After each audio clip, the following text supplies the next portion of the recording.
Okay, welcome back, day 76 of learning to read Chinese, and today our unit, 婚嫁, is about weddings and marriage.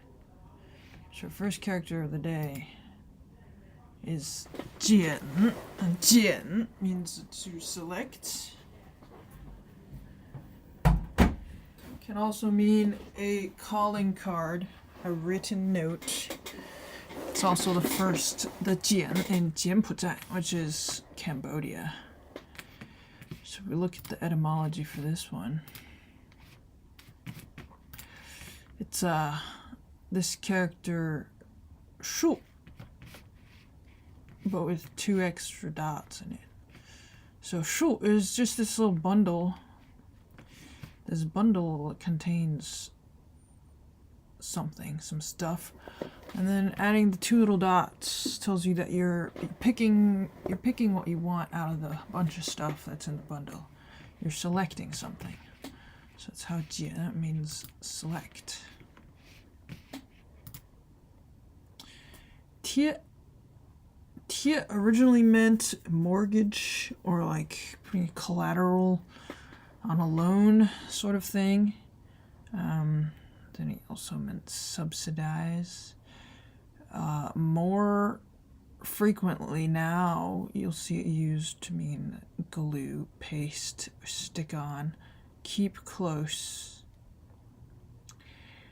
And also in metaphorical sense, like 贴心.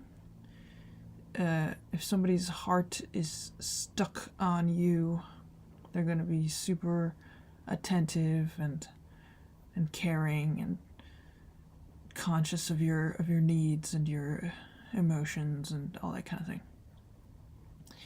贴 could also mean allowance. Could mean suitable or appropriate. And for these types of Chinese medicine that are applied topically, like you stick it onto the skin, that's also called 贴, used to count them. 城 originally meant flat or level. And also came to mean to appear, submit, present, or petition. So this is kind of more formal than just regular giving. It's a submit. If you say submit, present, or petition, I think those words in English also have more of a formalized air to them than just simply give. So this is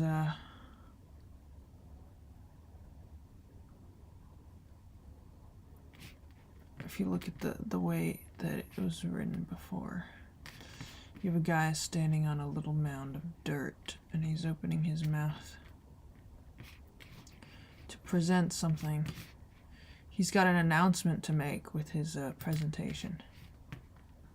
呈 送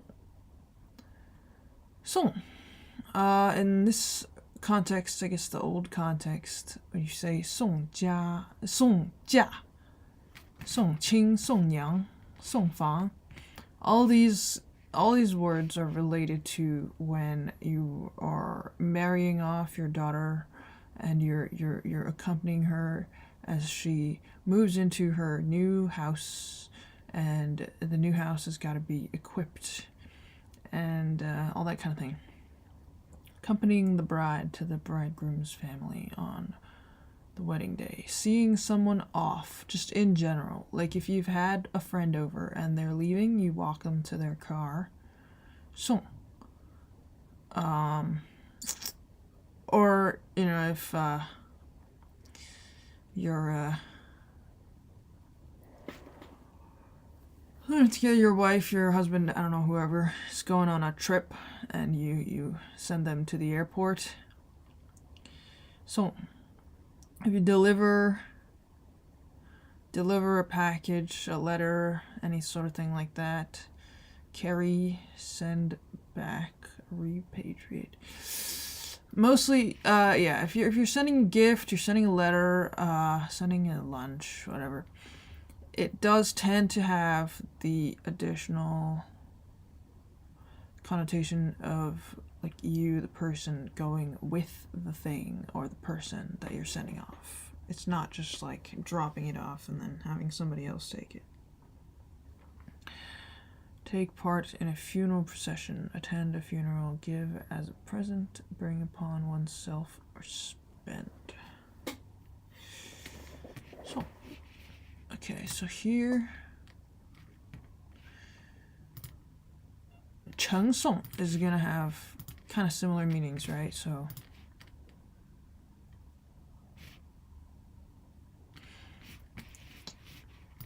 it's all the sort of stuff. 剪贴. It's gotta be like the calling card, the wedding invitation. Or everyone's sticking together as they send the bridal party off. Something like that. So the etymology on this one is pretty similar to the one for fa that we saw last time, with the feet and the hands and the spear. This song, see here, you got, this is the road, right? And then your two little hands holding a stick with a fire on it. Your foot on the bottom. So you're walking along the road with the fire, you're sending it to somewhere else. And this is because back in the day, when you needed fire for things, you had to have it on hand, because you never know when you're gonna need it and if it's gonna be easy to start a fire when you need one. So they just had a fire burning at all times, and then whenever somebody needed it, you'd light a little stick and you walk it over. So that's what that's about.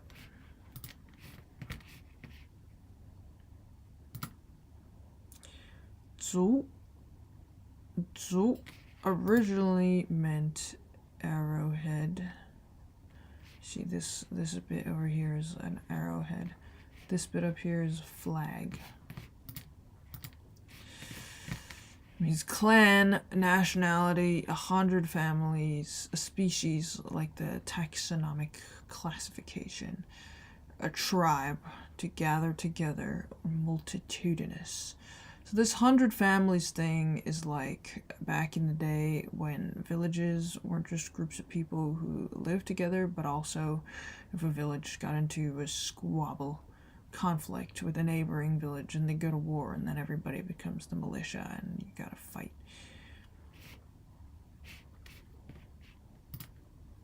Law. This law, very straightforward. I'm sure you'd guess what it means based on just looking at it. If you know the right is law for old, and the left is nu, female, that's an old woman. Law is used to refer to your maternal grandmother, so same as 外婆, but it's also just used for any woman who's like grandmotherly age. You can call her that as a term of respectful address. You can also read it mu, which also refers to an old woman or a mother-in-law. So it used to be that you say 公母 to refer to the wife's parents. Or wait, no, the husband's parents. The husband's, oh, I guess it would be whichever one's the other party.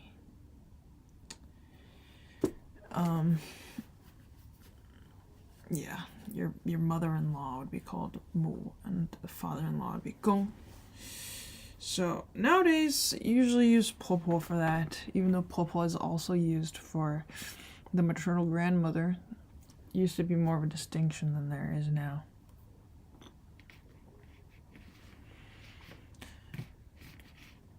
I guess this probably is more of a regional thing. 婶 is an aunt, but specifically is the wife of your father's younger brother. Or it could be your younger brother's wife. A specific type of aunt, a specific type of sister-in-law is the wife of a younger brother. Whether it's your father's younger brother or your own younger brother. His wife is called shun. This can also be used to refer to any woman who's about the same age as your mother, same as ayi. Same way that's used.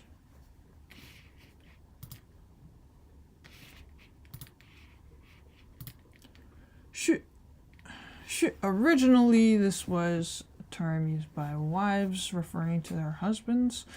Nowadays, it pretty much refers to son-in-law, so that would be like your daughter's husband, or the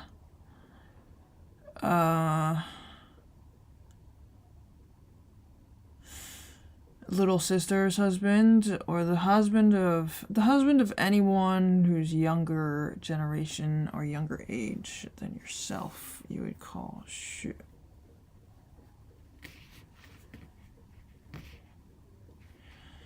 So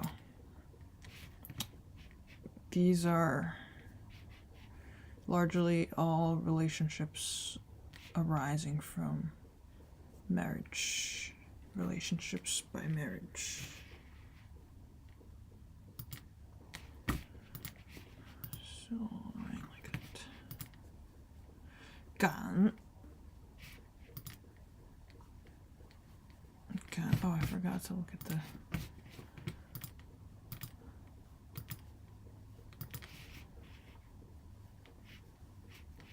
I did look at that one. This one pretty straightforward.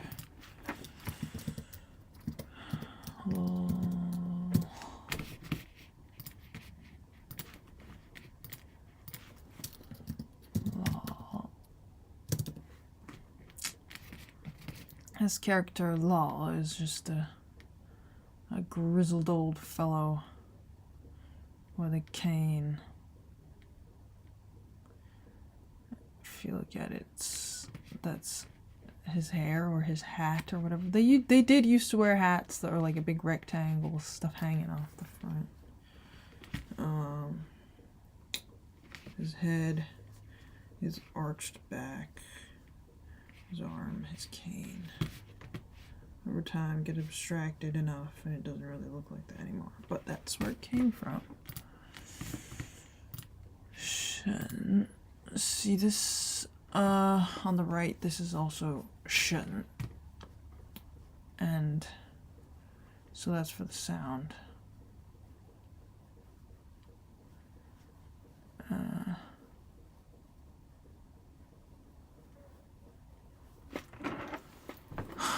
Okay, and it says that this shun has a meaning of inspection, and it kind of means like you can think of it like maybe you got a lot of uncles and aunties in your family, and you gotta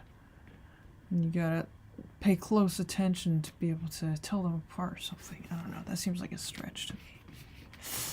But this is shun also, so it's phonetic. And this on the right is also shu. It means a person who's like knowledgeable, smart, intelligent. Of course, you hope that the husband that your daughter finds is an intelligent, skilled, and talented guy. Gun. Okay. Gun. So this on the right in the traditional form is han, actually, which means a drought. If you see, this is the sun shining on the ground and it's dry. Gun. The simplified one took the sun out of it. It's just dry. The left is zou, right, which is a person walking here. Gan means hurrying, rushing for, catch up with, drive away, meet with, drive, just in time. So this gan is like you're almost not going to make it, and try to hurry up and go really fast so you can make it in time. Or if you're driving someone away, if you don't want them here anymore, or like bugs or something, mosquitoes, things like that. Driving them away also is gun. Next character, fu, means almost the same thing. This is, however, significantly more formal, kind of more official. You say go to, get to, attend, give an obituary if you're attending a funeral, jump into, join, accord with, or swim. When I said almost the same thing, I mean like the origin of the word, the etymology is almost the same. You see, on the left is the walking, and on the right, bu. I guess partly phonetic. 占卜, 占卜 referring to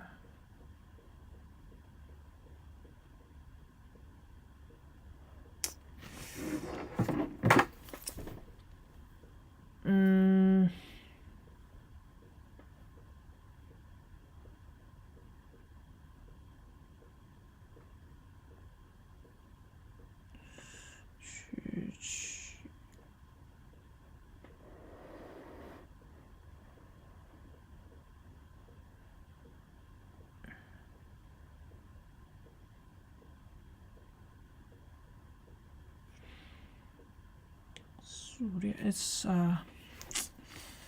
what is this? This is when they used to take those tortoise shells, the oracle bones, and see the cracks spread through.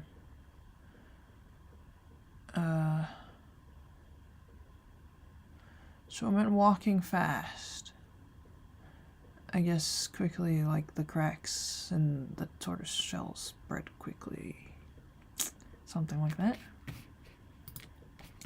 So the etymology is similar to the last one. Meaning is kind of similar. This is much less frequently used. Gan is pretty common. But we put gan fu together. Fu hui, attending a meeting. Fu nan, going to the aid of one's country to save it from danger. Fu ren, take your post. Fu tang dao huo, jumping into that boiling water and walking through the fire. Fu yan, attending a banquet, and fu yue, yeah, this is pretty common. Fu yue, you'll see a lot. Keeping an appointment. So, fu is going to something, but it's more like attend if it's an event, like a formal event that you were invited to or that was scheduled in advance. You're having an audience with someone. That sort of vibe. Gan, the meaning is actually totally different. Catching up, rushing, driving away, hurrying. Meet with, I guess, is the one meaning that is the same between the two of them. And that would be what is here. Yao means to invite. 邀请 is a word that you'll see frequently. And this, you got the walking foot.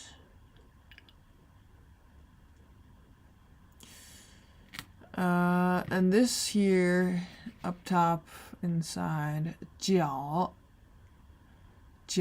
partly phonetic.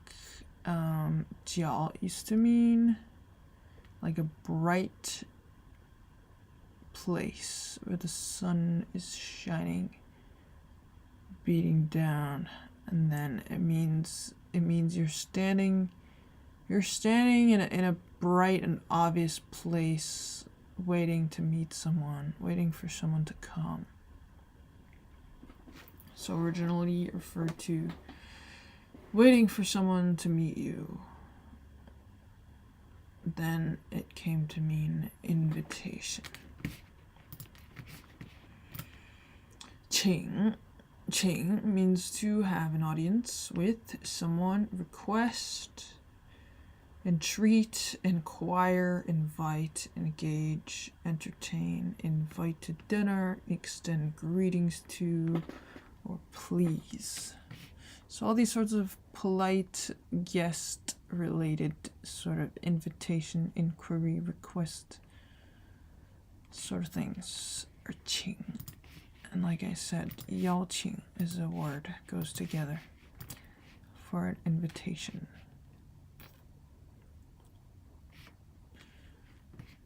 So this is a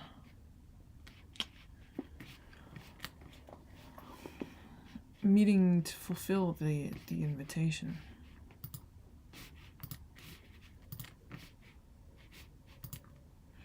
Zhu. Originally, this on the left is an altar. This on the right is a person kneeling down with his mouth open wide. Because zhu, the original meaning of this character was a person who says a prayer at the altar when a sacrifice is being presented.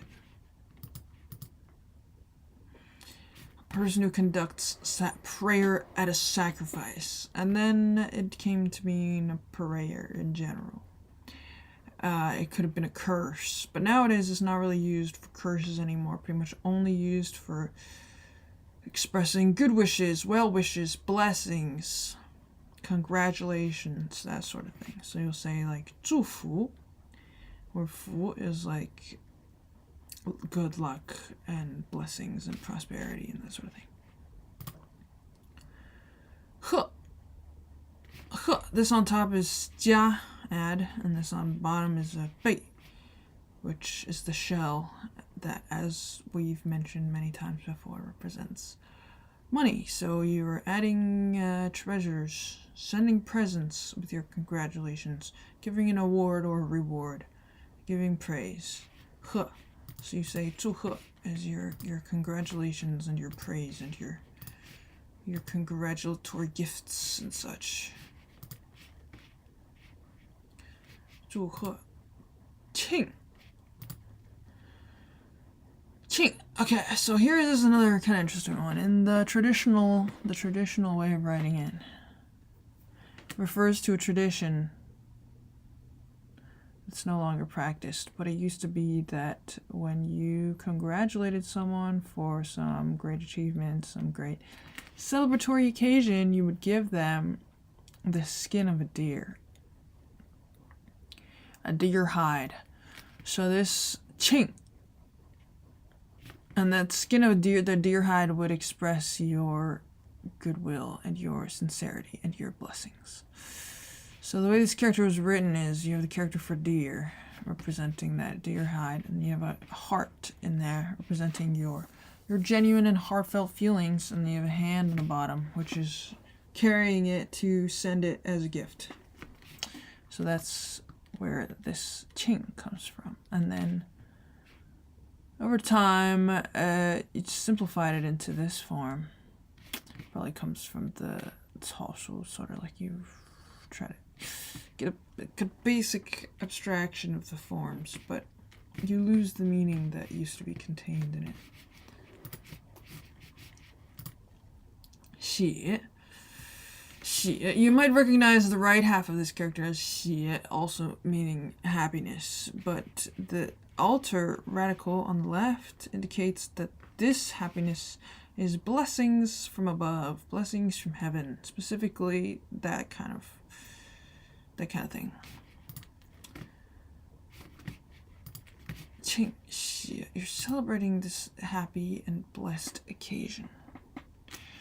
So that's our 2 lines for today. I want to go over here, practice. No! Something's wrong. I don't even have the button here anymore. Okay, let me go. Tell me about this.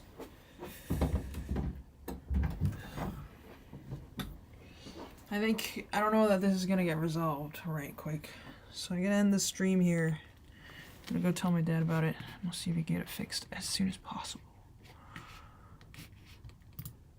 And we'll see you tomorrow. Continue on there. So far, we got the invitations sent out. Everybody making sure they can come. Got all the relatives from both sides of the family. Everyone's sending their congratulations and their well wishes and their blessings. Okay, till tomorrow.